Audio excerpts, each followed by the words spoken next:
Ես ողջունում եմ մեր բոլոր ռադիոլսողներին եւ ռադիոդիտողներին, դուք դիտում եւ լսում եք Գործարար ալիքը, հոգատար պետություն հաղորդաշարն է եթերում եւ այսօր խոսելու ենք Հանրային ինստիտուտներից թերևս ամենաաղմկոտի մասին, խոսքը ինֆորմացիոն դաշտի մասին է եւ այսօր մեր հյուրն է Հեռուստատեսության եւ ռադիոյի հանձնաժողովի նախագահ Տիգրան Հակոբյանը, բարև ձեզ։ Պարոն Հակոբյան, թերևս սկսենք պետության կամ հանրային, այսպես ասենք, պատասխանատվությունից, որովհետև պետությունն ունի տեղեկատվական երևի թե որոշակի պատասխանատվություն քաղաքացիների նկատմամբ, եթե համաձայն եք այս մտքի հետ, իսկ ես ակնկալում եմ, որ թերևս համաձայն եք, ապա ինչպես է այն արտահայտվում արդի ժամանակաշրջանում, որտեղ մարտահրավերները շատ լավ։ Շատ։ Նույնիսկ եթե համաձայն չեմ, ես ստիպված համաձայնվի, որ դա այդպես է, եւ դա ամրագրված է նաև սահմանության մեջ եւ այն մինիմալ պարտավորությունները, որը պետությունը ունի իր քաղաքացիներին տեղեկացված պահելու համար, մեր պետությունը կատարում է։ Ես նկատի ունեմ հանրային թվային մուլտիպլեքսը, որի միջոցով պետությունը հասցնում է իր քաղաքացիներին տեղեկատվության այն մինիմալ քանակը, որը ինքը ապահովում է։ Դա եւ հանրային հեռարձակողն է, որին նա ֆինանսավորում է, եւ ձեզ պետք է ասեմ, որ մեծամասամբ երկրների հանրային թվային մուլտիպլեքսում գործում են միայն հանրային հեռարձակողները։ Եվ դրանով պետությունը կատարում է իր պարտավորությունը, ապահովել անվճար իր քաղաքացիներին տեղեկատվությամբ, որտեղ ցանկացած ուրիշ հարթակ դա վճարով է, որտեղ եթե դուք ուզում եք ինչ-որ բան դիտել կաբելային ցանցերով, դուք վճարում եք, եթե դուք ուզում եք համացանցային համացանցով տեղեկատվություն ստանալ, դուք վճարում եք ինտերնետի համար հասանելիության, եթե դուք ուզում եք թերթ գնել, դուք վճարում եք դրա համար, բաժանորդագրում եք եւ այլն, եւ թվային մուլտիպլեքսը միակ հարթակն է, որտեղ մարդիկ անվճար ստանում են ինֆորմացիան։ Քանի որ Հայաստանում հաճախականությունների սակավության պատճառով այլ մուլտիպլեքս կառուցել հնարավոր չի, ապա մեր մուլտիպլեքսում, թվային մուլտիպլեքսում գործում են նաև կոմերցիոն հեռուստաընկերություններ, որը ունի իր առավելությունները, որովհետև եթե դուք նկատել եք, այսինքն անզեն աչքով այրում, որ մուլտիպլեքսում կան նաև բավականին անկախ կամ նույնիսկ քաղաքականապես ընդդիմադիր հեռուստա ծրագրեր, հեռարձակողներ, այդ առումով մարդիկ ստանում են ոչ միայն բազմազան տեղեկատվություն, այլ նաև բազմակարծիք տեղեկատվություն եւ ուրեմն բոլոր իր թերություններով մարդկանց տեղեկացնելու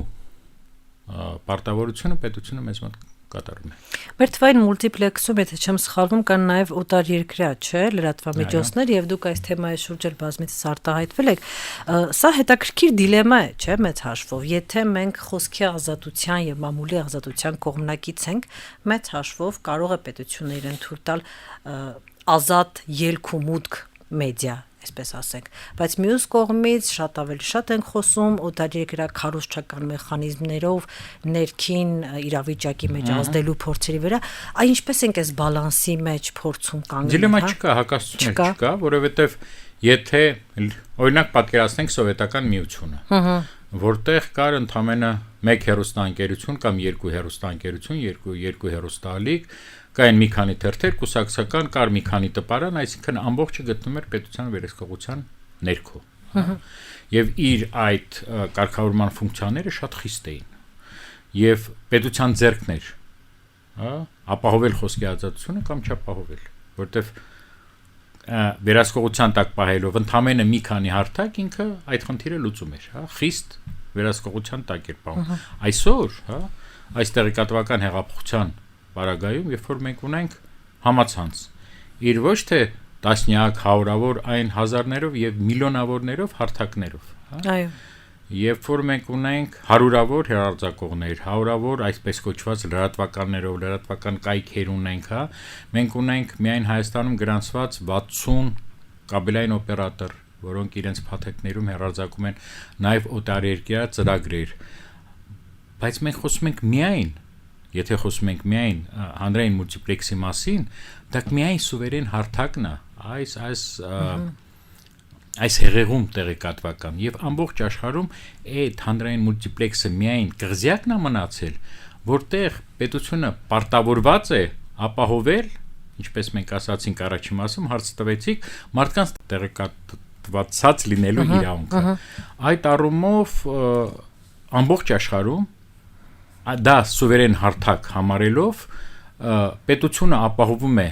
այդ հարթակի միջոցով, մուլտիպլեքսի միջոցով միայն այն հեռարձակողների հեռարձակումը, տեսլասողական մեդիաների գործունեությունը, որոնք ապահովում են քիչ թե շատ կամ քո երկրի օրակարգը սպասարկող, տեղեկատվություն կամ արտերկրի տեղեկատվություն, որը կրում է հանրօգուտ բնույթ, այսինքն դրանք մշակութային ծրագրեր կարող են լինել, դրանք տեղեկատվական, անաչառ, մշակութային, կրթական, սպորտային, այն ծրագրերը արտասահմանյան, որոնք այսօր հեռարձակվում են մեր հանրային մուլտիպլեքսում, դրանք կրում են զուտ քարոզչական, գաղափարական, տեղեկատվական պատերազմների այդ ամբողջ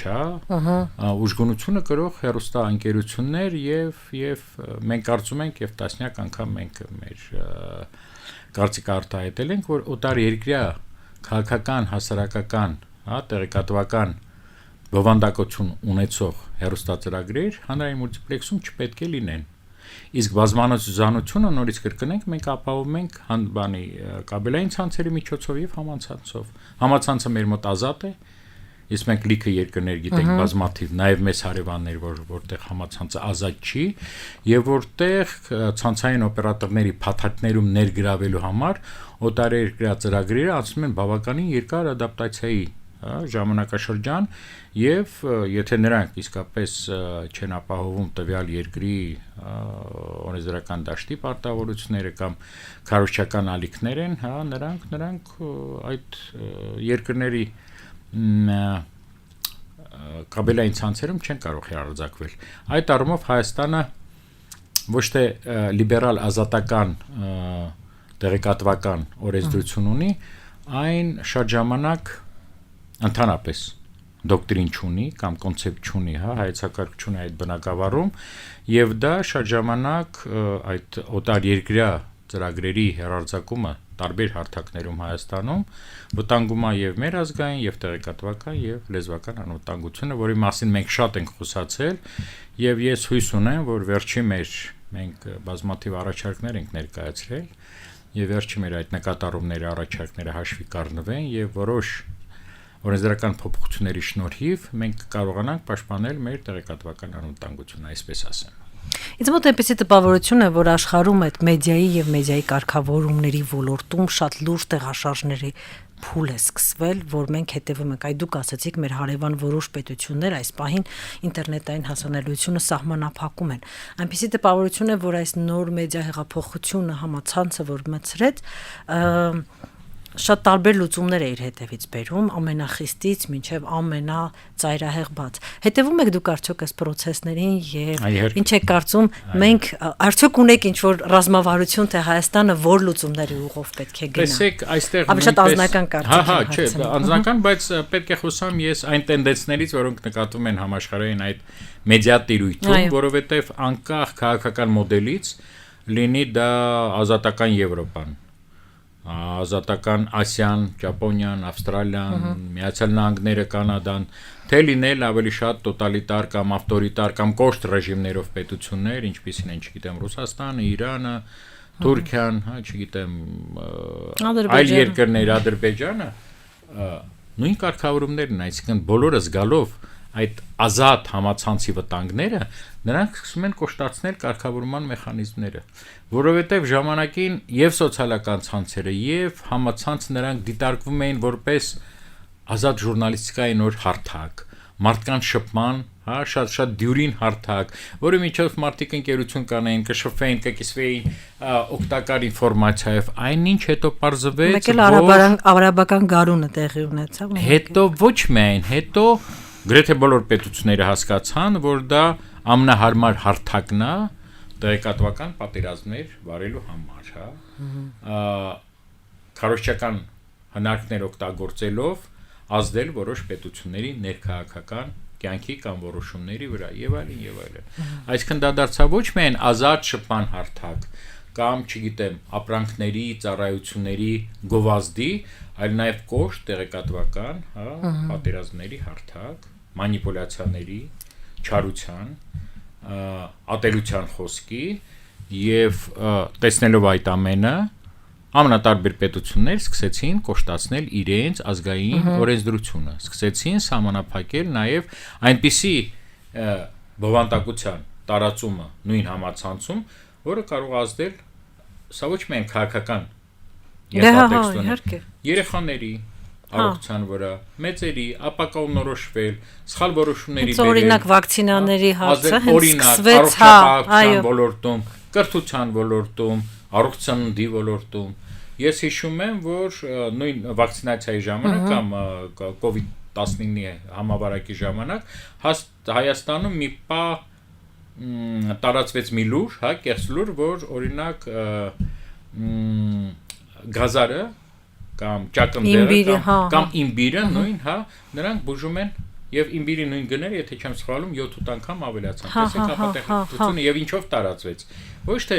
մամուլով որոնք խմբագրական պատասխանատվություն ունեն, որտեղ խմբագիրներ կան, որոնց կարգավորող մարմինը կարող է ենթարկել պատասխանատվության, այ հենց ազատ համացանցը։ Եվ հատկապես այս ռուս-ուկրաինական պատերազմից հետո Եվրոպան զգալով վտանգները նույն ռուսական ռոպագանդայի սկսեց շատ կոշտ արգելապակել ռուսական բովանդակության մուտքը Եվրոպա։ Ռուսաստանը սկսեց կոշտ արգելապակել, այսպես կոչված արևմտյան բովանդակության մուտքը եւ այսպես շարունակ։ Յուրաքանչյուր պետություն որոշում է իր սահմանները ազատության, այն սահմանները, որոնք չեն վտանգում քո պետության շահերը, որոնք թույլ չեն տալի քո այդ մեդիա ամբողջ հարթակները, դարձնել այլ երկրների տեղեկատվական օրակարգների սպասարկման միջոց եւ այլն։ Այդ առումով այն դուք ինչ ասում եք, վաղուց աշխարհում տենդենց է եւ այդ անծայրածիր տեղեկատվական հոսքերը ամբողջ աշխարհում փորձում են ինչ որ չափով կարգավորել։ Սա է խնդիրը։ Որտեղ մի օրինակ բերեմ, ձեզ տեսեք, եթե նախկինում Google-ներ հաշվարկ արել, ամբողջ պատմության ընթացքում ես այս օրինակը մի անգամ բերել եմ, գրական խոսքի, ընթացքում հաշվարկվել էր 10,000 տարվա, 8,000 տարվա ընթացքում հաշվարկվել էր մոտ 350 միլիոն հեղինակ, տարբեր Գարստական, գիտական, լրագրողական 358,000 տարվա ընթացքում։ Հիմա մենք օրեկան այսօր միլիարդներով չէ, ժամական։ Մեկ ժամվա ընթացքում կարա 1.5-2 միլիարդ մարդ մտնի համացանց, եւ ինչ որ տեքստի հեղինակ դառնա։ Եվ քանի որ համացանցը անծայրածիր է, եւ տեսականորեն ունենա անծայրածիր քանակի հետևորդներին չէ անծայրածիր, որտեղ կա նաեւ Google թարգմանիչը։ Այսինքն եթե առաջ սահմանափակումը կար նաեւ լեզվական, այսինքն հայերեն տեքստ հավաքողին կարող է հասկանալ հիմա կայքերը իրենք են թարգմանում, այսինքն այդ առումով արդեն, ոչ թե սահմանափակումները, ոչ թե խոսքի ազատության ոտնահարումը, այն պարզ կարգավորումները, որոնք առաջինը, կպահպանեն քո պետության շահերը, երկրորդը կպահպանեն քո քաղաքացիների առողջությունը եւ ֆիզիկական եւ հոգեկան, դրանք պարտադիր են դարել ամբողջ աշխարհում։ Այստեղ Հայաստանը սկսել է ուշանալ եւ ինձ մեկ թվում է, որ իրենց անգործությունը, իշխանությունները հենց քողարկում են նրանով, որ տեսեք մեր մոտ ազատ երկիր է եւ մենք 34-րդ տեղն ենք, այնինչ իմ խորին կարծիքով ազատության ինդեքսով լինել 34-րդ տեղը մի երկրի համար, որը բազմաթիվ արտաքին սպառնալիքներ ունի, դա ես կարծում եմ ամենավտանգավոր բանն է։ Իսկ անվտանգության ինդեքսով պետք է ընտրենք ավելի բարձր տեղը, որտեղ մարդկանց համար դա ավելի շատ կարևոր է, մեր երկրի համար, քաղաքացիների համար իրենց անվտանգությունը շատ ավելի բարձր է, քան խոսքի։ Համաձայն եմ, այստեղ պարզապես դե հակադիր կարծիքներ էլ կհնչեն, որ մի փոքրիկ հանձնաժողովի գործառույթից ես գիտեմ, որ դուք փորձում եք, այսպես ասենք, վերահսկել խաղի կանոնները, որն է այն սահմանը, որ անցնելուց հետո տեղի լրատվամիջոցը ձեր ուշադրության, ուղիղ ուշադրության կենտրոնում է, գտնվում։ Ամենայն հետաքրքիր հարցը տվեցիք, ոչ հետաքրքիր, որովհետև դա շատ մասնագիտական է, եթե կա պատասխանեմ, ապա ցանկացած գործունեություն լրատվական գործակալության, որը հակասում է օրենքին, որը հակասության մեջ է մտնում օրենքին, որը ոտնահարում է օրենքը, եւ այլն, եւ մեր կարգերը նաեւ լրատվամիջոցները դրա մասին շատ լավ գիտեն, եւ ես պետք է ամենայն անկեղծությամբ ասեմ, որ դա է պատճառը, այս մեր կարգառումները, որ լիցենզավորված եւ հեղինակազարդված կազմակերպությունները, տելե եւ ռադիո ընկերությունները, որոնք բովանդակություն են տարածում, նրանք ամենապարկեշտ եւ ազնիվ խաղացողներն են այս դաշտում։ Այո, չեն տուժում դրանից։ Հաշվի առնելով այն ինչի մասին մենք խոսել ենք։ Նրանք պետք է սահմանափակեն իրենց այն բովանդակությունը, որը ցավոք ոչ միայն Հայաստանում, այլ ամբողջ աշխարհում նրանք ավելի շատ դիտումներ ավելի մեծ լսարանն է ապահովում, դա բռնությունն է, դա չգիտեմ, էրոտիկան է, դա պատեղեկատվությունն է, դա այսպես կոչված սենսացիաներն են,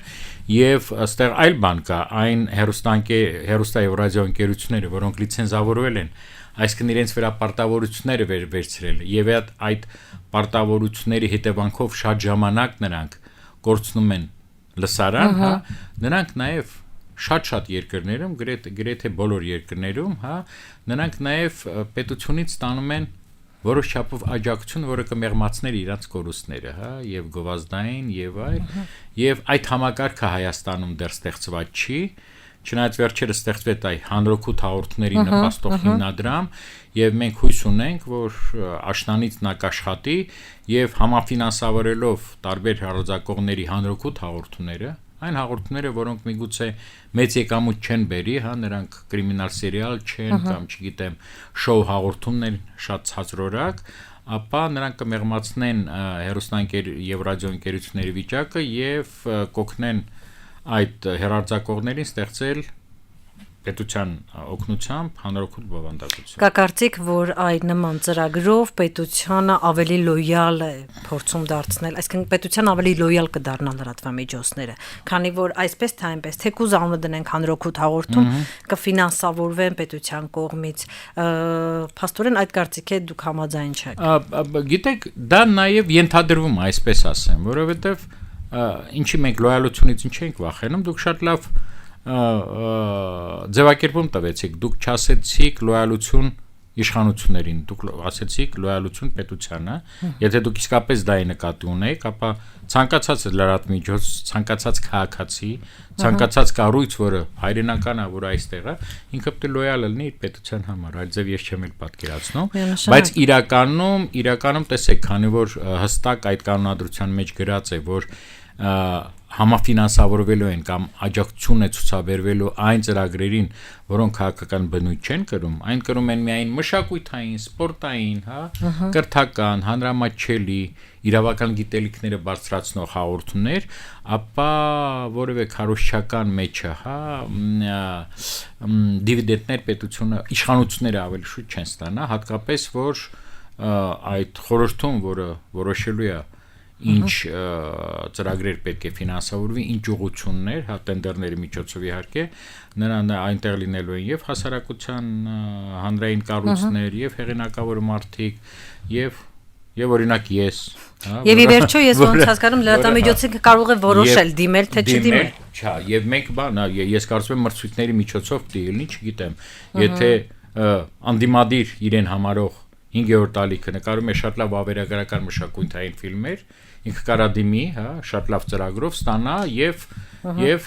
հեռարձակի այդ հաղորդումը, բայց դա որևէ ձև իրեն չի պարտադրում լոյալ լինել իշխանության հանդեպ։ Պարոն Հակոբյան, մեր ժամանակը քիչ է մնացել, այդուհանդերձ պետք է հարց տամ, Արդարադատության նախարարությունը շրջանառության մեջ է դրել զանգվածային լրատվության մասին օրենքում փոփոխություններ եւ լրացումներ կատարելու նախագիծ, որքան ես հասկանում եմ, ի թիվս այլ փոփոխությունների այստեղ կա պահանջ, որ լրատվամիջոցը մեկնաբանությունները որոշակի, որոնք կարող են պարունակել վիրավորանք, պետք է հեռացնեն վիրավորված կողմի պահանջով, ինչպես նաև անհատ անձիկ, ովքեր կարող է չլինեն լրատվամիջոց, բայց իրենց Facebook-յան, չգիտեմ, էջում ինչ որ եթե մարդը որոշի, որ իրեն վիրավորել են, հա, այս գրառումով այդ գրառումը իր պահանջով վերացնեն, այստեղ շատ խճճված գոնե ինձ համար պահանջներ կան, որովհետև վիրավորանքը ինչ է մի քիչ դժվար է գնահատել, եւ ըստ այդմ գոնե իմ գոլեգաների հետ զրուցելուց ես ունեցա այն զգացողությունը, որ այո, կա մտավախություն, որ այսպիսով փորձ է կատարվում սահմանափակումներ մտցնել հանրային խոսքում։ Տեսեք, այնինչի մասին դուք ասում եք, դա դեռ միայն մտադրություններ են, պաշտոնական շրջանառություն չկա, նախնական քննարկումներ նույնիսկ մեր հետ չեն եղել, ուրեմն ինքը շատ սաղմոսային վիճակում է, այսինքն դեռ դա չկա, դա մտադրություններ են, դա ցանկություններ են, որոնք էլի արտահայտում են համաշխարհային տենդենսը, որովհետև եթե առաջ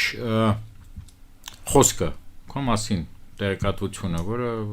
վիրավորանք էր պահանջում, ապատեկատվություն, վիրավորում էր քո արժանապատվությունը, մարդկային, քաղաքացու, ազգային, թերթում օրինակ տպված ինքը մի քանի օր թերթը շպրտվում էր, օգտագործում էր, մեջը կանանչի էին, փաթաթում ինքը վերջանում էր, ապա այսօր ցանկացած այդպիսի վիրավորական խոսք, ոչ միայն վիրավորական, ցանկացած խոսք, որը ձեր դեմ աղված, որպես քաղաքացու եւ ոտնահարում իր իրավունքները, ինքը մնում է։ Ինքը մնում է համացանցում, ինքը մնում է կայքերում, ինքը հավերժ մնում է եւ ստացվում է, որ եթե մեջը վիրավորանք է պարունակում, այլ բան է, որ մենք հստակ դրա սահմանումները դիտանք, ապա ես որևէ վատ բան չեմ տեսնում, որ պահանջ դրվի դա հեռացնելու։ Ես չեմ կարծում, որ այն լրատվամիջոցները, որոնք պահպանում են էթիկայի կանոնները, որոնք հավատարիմ են իրենց միսիային առաքելությանը, նրանք մեծ վտանգներ զգան դրանից, հատկապես Հայաստանը, մենք բոլորս սովորացել ենք, որ քիչ թե շատ Հայաստանը այդ առումով իսկապես փորձում է պահպանել եւ պահպանում է խոսքի ազատության տարրական կանոնները։ Ընդհանուր գոհ եք մեր լրատվական դաշտի։ Ես չէ, էթիկայի տեսակետից։ Ոչ։ Այն ինչ կատարում այսօր խայտարակություն է, ես ուղիղ պետք է ասեմ, եւ դա ձեզ չի վերաբերվում։ Չնայած նույնիսկ ձեր եթերում ժամանակին մերթ այնպեսի եւ ձեր տնօրինությունը գիտի, մենք միշտ իրենց այդ մասին տեղեկացրել ենք, այնպեսի գնահատականներ եւ բովանդակությունը հնչել, որը կապ չունի ոչ ժողովրդավարության հետ, ոչ խոսքի ազատության, Ես այդտեղ պետք է ասեմ, որ այն չարությունը, այն ատելությունը, այն ապատեղեկատվությունը, այն խրամատների բաժանումը լրատվամիջոցների, որ այսօր կա, որը անգամ Հայաստանի պատմության մեջ չկար։ Ես 88 թվականից Հայաստանում զբաղվում եմ լրագրությամբ, 90 թվականից ես իհարկե մեծ ընդմիջումներով զբաղեցրել եմ տարբեր ղեկավար պաշտոններ, ղեկավարել եմ մեդիաներ, նույնիսկ պատերազմի այն ծանրագույն տարիներին, այսպես կոչված ցրտի ու մթի, չկար այդ ատելությունը, չկար այդ թշնամանքի խոսքը, չկար այդ ոչ պրոֆեսիոնալ մոտեցումը իրենց գործին, ինչը կա այսօր, բայց դա ես կարծում եմ այլ խոսակցություն է արդեն առանց։ Եվ պարոն Հակոբյան, վերջին հարցը վերաբերում է հանրային հեռուստատեսության եւ ռադիոյին, կարծիք կա, որ այս դարում, մեդիա դարում, սրանք արդեն ավելորդություններ են եւ ավելի շատ հաշվի առնելով այն, որ հանրության մոտ նրանք ասոցացվում են հանրային ռադիո եւ հեռուստաընկերությունները ոչ թե պետության, այլ իշխանության, գործող իշխանության կամքի հետ, երևի թե ճիշտ կլինի, որ պետությունը արբիտրի նման պարզապես սահմանի խաղի կանոնները եւ թողնի, որ ազատ մեդիաները, մասնավոր մեդիաները խաղան իրենց ցանկությամբ։ Ձեր կարծիքը։ Նայած մենք ինչ նկատի ունենք ասելով հեռուստատեսություն եւ ռադիո, ինչ են նկատում։ Ես հենց խոսում եմ հանրային հեռուստատեսության եւ հանրային ռադիոյի մասին, որը այսօր կամ մենք գիտենք, որ այն պետական կառույց չէ։ Այո։ Հա, բայց ասոցացվում է, չէ՞, մարդկանց մոտ որպես պետական կառույց։ Ասոցացվում է, որովհետեւ եւ գործող իշխանությունների կամքի ճանապարհ ունենք եւ քաղաքացիական հասարակություն։ Մեր մոտ այդպես է գիտակցվում, ընկալվում, որտեղ շատ կարճ ճանապարհ ենք անցել եւ այնպես չի, որ այսօրվա հասարակական հանրային հեռուստատեսությունը կատարում է այն ֆունկցիաները, որ իրավաբար դրված է։ Այո, իմ կարծիքով եւ կախում կա պետությունը իր ժամանակ կատարում է պետության իշխանությունների ավելի շատ պատվերը, բայց դրա համար ժամանակ է պետք։ Հանրային հեռուստաընկերություններ կան բոլոր երկրներում եւ հակառակը, երբ որ մենք ունենք այսպիսի տեղեկատվական հոսքերի, մի մեծ օվկիանոս, ցանկացած երկրում գոնե մեկ հարթակ հանրային, որը կապված չէ լինի գովազդի հետ, որը կապված չէ լինի կոնյունկտուրաների հետ, եւ որը կապահովեր մարդկանց տեղեկատվակած լինելու իրավունքը, հա, նրանք անհրաժեշտ են։ Դուք անունը դնում եք հեռուստատեսության կամ ռադիո, ես այդպես անունը չէի դնի։ Այն տեսալասողական պատկերները, հա, որոնք անհրաժեշտ են մարդու համար ապրելու, մտածելու, շարունակական կրթություն ստանալու եւ այլն։ Իսկ դա հավերժ է, որովհետեւ ամենաազդեցիկ ձևը դա տեքստը չի, դա շարժվող պատկերներն են, հա, ձայնատեսային, որոնք հավերժ մնալու են եւ կապ չունի, նրանք կլինեն այդ էկրանի մեջ, որի մասին դուք խոսում եք, կլինեն պատին, ժամացույցում, ձեր ակնոցների մեջ, բայց դա հավերժ է, տեղեկատվությունը հավերժ է, որովհետեւ այսօր տեղեկատվությունը ամեն ինչ է։ Ամեն ինչ տեղեկատվություն է, նույնիսկ այն բանկային քարտը, որ դուք ունեք, դա փող չի, դա տեղեկատվություն է։ Դուք մի բան գնում եք, ձեր հեռախոսի վրա գալիս է, որ դուք այսքան գումար եք ծախսել, հաշվին այսքան գումար ունեք, դուք կարաք ամիսներով գումարը չտեսնեք, ստանաք միայն ինֆորմացիա դրա մասին, այսինքն նույնիսկ փողը շատ ժամանակ դառնում է տեղեկատվություն։ Այդ պարագայում անտեսել այդ շարժվող պատկերների դեր ինձ դու սխալը մեկ բանի մեջ ենք ընկնում, այդ տենդենսը ասում ենք դե արդեն հնացել է, չի հնացել։ Դա հնացել է եւ պետությունը անկասկած կարգավորի առանց կարգավորման որևէ անգամ դու գիտեք լինում է քաոս, իսկ կառավարելի քաոսը ձեռնտու է միայն մութ ուժերի համար։ Շատ շնորհակալություն, կարծում եմ մութ ուժերի խոսքի վրա ավարտել մեր զրույցը բավական հետաքրքիր կլինի, շատ շնորհակալություն, որ հրավերն ընդունեցիք մեր բոլոր ռադիոլսողներին եւ ռադիոդիտողներին, հիշեցնեմ, որ լսում եւ դիտում եք Գործարար ալիք, կմիանանք հաջորդ շաբաթ, շնորհակալություն։ Շնորհակալություն ձեզ։